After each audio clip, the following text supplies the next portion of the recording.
નમસ્કાર. ચાલો આજે આપણે વાત કરીએ વિન્ડ ચાઇમ્સ વિશે.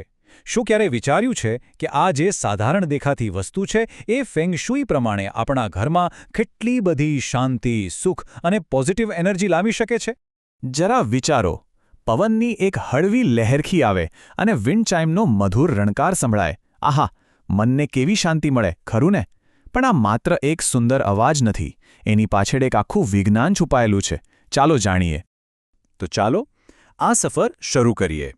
જો મોટાભાગના લોકો માટે વિન્ડ ચાઇમ એટલે બસ ઘર સજાવટની એક વસ્તુ, પણ હકીકતમાં એ એનાથી ઘણું બધું વધારે છે. એમ કહી શકાય કે એ ઘરમાં પોઝિટિવિટી લાવવા માટેનું એક પાવરફુલ ટૂલ છે. તો સવાલ એ છે કે એ કામ શું કરે છે? એનો મુખ્ય હેતુ છે ઘરમાં પોઝિટિવ એનર્જીને આમંત્રણ આપવું. એવી માન્યતા છે કે એનો જે પેલો મધુર અવાજ છે ને એ નેગેટિવિટીને ભગાડી દે છે. અને આનાથી શું થાય?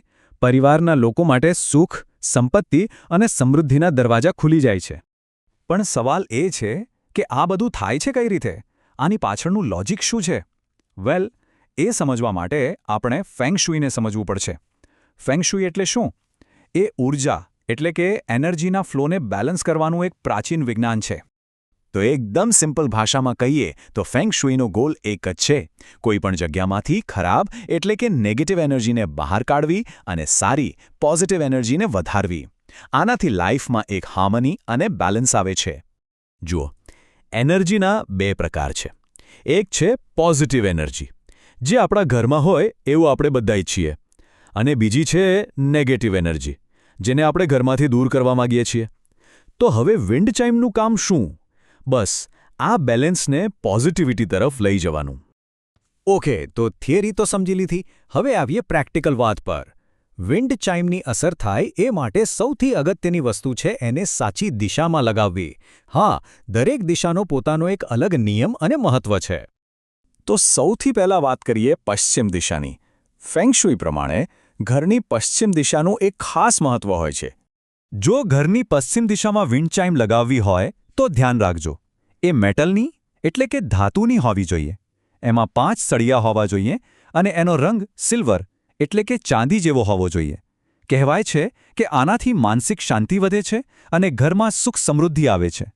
ચાલો, પશ્ચિમ દિશાની વાત થઈ ગઈ. હવે આગળ વધીએ વાયવ્ય દિશા એટલે કે નોર્થ વેસ્ટ તરફ. આ દિશાને પ્રોગ્રેસ અને નવી તકો સાથે જોડવામાં આવે છે. તો વાયવ્ય દિશા માટે કઈ વિન્ડ ચાઇમ? અહીં પણ મેટલની જ, પણ રંગ ગોલ્ડન અથવા પીળો. એવું કહેવાય છે કે આવું કરવાથી કરિયરમાં પ્રગતિની તકો ખુલે છે. અને હા, કેટલાક તો એમ પણ માને છે કે આનાથી વિદેશ યાત્રાના ચાન્સ પણ વધી જાય છે. અત્યાર સુધી આપણે મેટલની વિન્ડ ચાઇમ્સની વાત કરી, પણ જો તમારી પાસે લાકડાની હોય તો? વેલ, એના માટે પણ ખાસ દિશાઓ છે. લાકડાની વિન્ડ ચાઇમ માટે પૂર્વ, દક્ષિણ પૂર્વ અને દક્ષિણ આ 3 દિશાઓ બેસ્ટ ગણાય છે. આ ત્રણેય દિશાઓમાં એ સારું પરિણામ આપે છે, પણ એમાંય ખાસ કરીને જો એને સાઉથ ઇસ્ટ એટલે કે દક્ષિણ પૂર્વ દિશામાં લગાવવામાં આવે તો એ પરિવાર માટે ફાઇનાન્શિયલ ગેઇન એટલે કે આર્થિક લાભ અને સમૃદ્ધિ લઈને આવે છે એવું મનાય છે. અને હવે આપણી લિસ્ટમાં છેલ્લી દિશા સાઉથ વેસ્ટ એટલે કે દક્ષિણ પશ્ચિમ. ચાલો જોઈએ કે આ દિશા માટે શું નિયમ છે.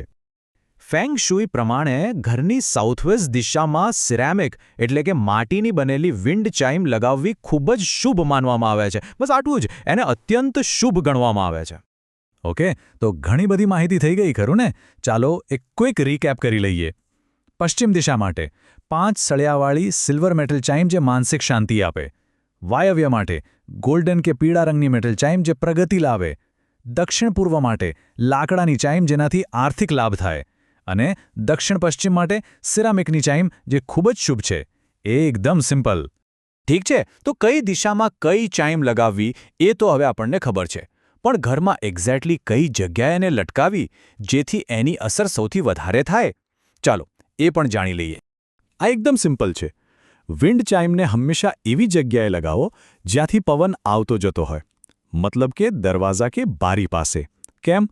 કારણ કે જ્યારે પણ હવા આવશે ત્યારે જ એનો મધુર અવાજ આખા ઘરમાં ફેલાશે અને પોઝિટિવ એનર્જીનો ફ્લો વધારશે. તો ચાલો હવે આપણે આ આખી વાતને સમેટી લઈએ. આ બધી જ વાતનો સાર એના મધુર અવાજમાં છુપાયેલો છે.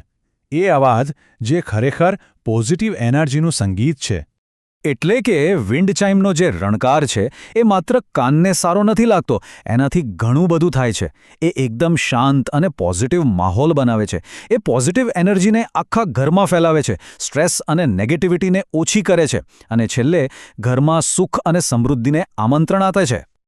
તો અંતમાં બસ એક જ સવાલ: પોતાના ઘરને પોઝિટિવ એનર્જીથી ભરવા માટે આનાથી વધારે સુંદર અને મધુર રીત બીજી કઈ હોઈ શકે?